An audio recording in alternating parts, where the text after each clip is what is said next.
This is the way the Shure SM7B sounds with no EQ adjustment at all.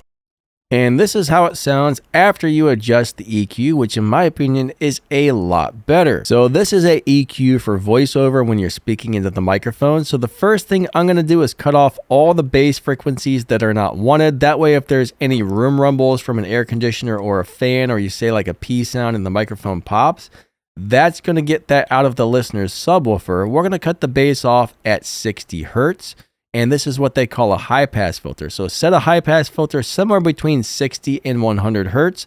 I like to do mine at 60. The next thing I'm going to do is I'm going to add a high shelf at 10,000 hertz, which is right here. I boost mine by about 6 decibels. You might want to do 2, 3, 4, 5, maybe even up to 10 decibels, depending on the brightness levels you want. If you want it to be brighter, of course, boost it up higher. With most microphones, you're not going to boost by like 10 decibels, but the SM7B, it's a very flat sounding microphone, so you can boost the heck out of this one and still get the results you want. So 10,000 hertz, I do a 6 decibel boost.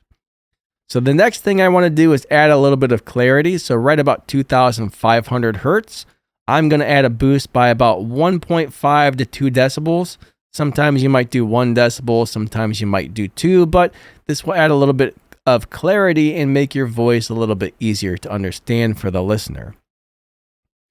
Next thing I do is I come over to 500 hertz, and I am going to do a nice little bell curve. I'm going to do a nice little cut at 500 hertz, usually between 1 decibel and 3 decibel cuts.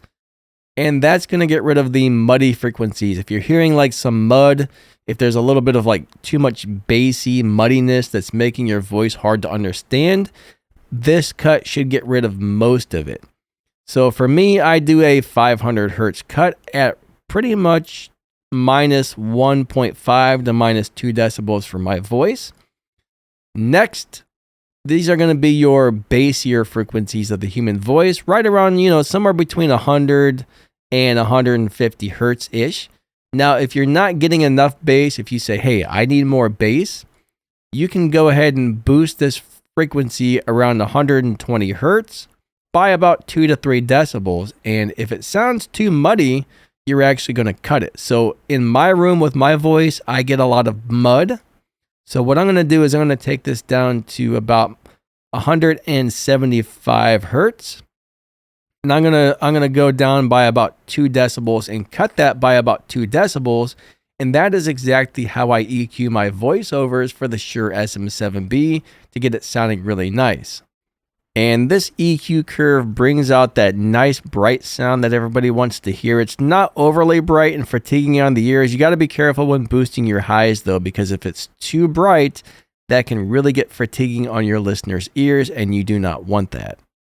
Personally, I love that warm bassy sound that the SM7B provides, but I do have to cut the lows out because my room gets very muddy, and that mud can actually make it harder for them to understand what you're saying, especially if somebody's listening in a noisier situation. If there's a lot of bassy mud, they're going to really have a hard time understanding what you're saying. So it's better to get rid of the mud if you have it than to leave it in there. I mean, I really do love the bassy warm tones I get out of the SM7B, but for my voice in my room, I can't have as much of that as I would like, but you know what? It still sounds great nonetheless. I'm going to go ahead and put the EQ back to stock, and I'm going to boost up the bass a little bit, and I'm going to let you hear what that sounds like on my voice, and you're going to be like, yeah, it's muddy, it's hard to understand, and you're going to understand why I'm actually cutting the bass on my voice in my room instead of boosting it. All right, so this is what it sounds like. So my room has a lot of bassy, muddy frequencies that bounce back into the microphone. So rooms have resonance, right? If you're in a perfectly sound-treated room, you're probably not going to get any of this coming back in, but my room seems to pick up the resonance from the bassy sounds. Plus, I have a little bit of bass in my voice. I don't have like a crazy deep voice, but my voice kind of lives in those lower mid-range sounds that tend to get muddy. So I do have to cut that out, or it's going to sound like this. And if you notice, you're probably having a really hard time understanding me right now. You're probably like, huh, I can definitely hear the difference between how he sounded a minute ago to how he sounds right now. All right, so we are back to the regular EQ curve that I normally use, and I think this sounds great for the most part. It's very easy to understand. It just sounds nice and clean and just sounds good overall. But my advice is this: set it up just like I showed you here.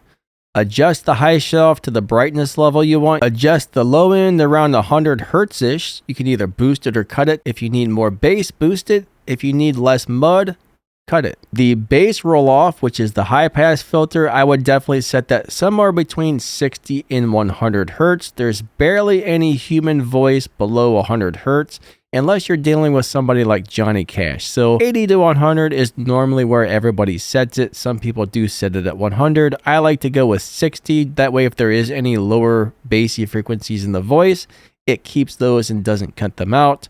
So 60 is my recommendation for voiceover on the bass cutoff.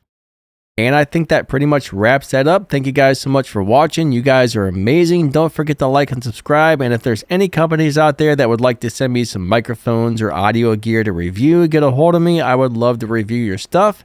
Thank you guys so much for watching. Check out the video description. There's some links to some really awesome products and stuff on there. I'm not selling them, but if you buy something off of one of those links, I do get a commission. I think there's a PayPal link if you want to donate. All that stuff would really help support the channel. I'd like to be able to buy and keep reviewing microphones, but we need to make some money in order for that to happen. So if you want to do the PayPal donation, that would be sweet. Liking and subscribing would help me out. Eventually, this channel will get monetized and start making some money once we hit the 1,000 subscriber mark. But until then, catch you guys later. Thank you so much for watching. Lightning out. See ya.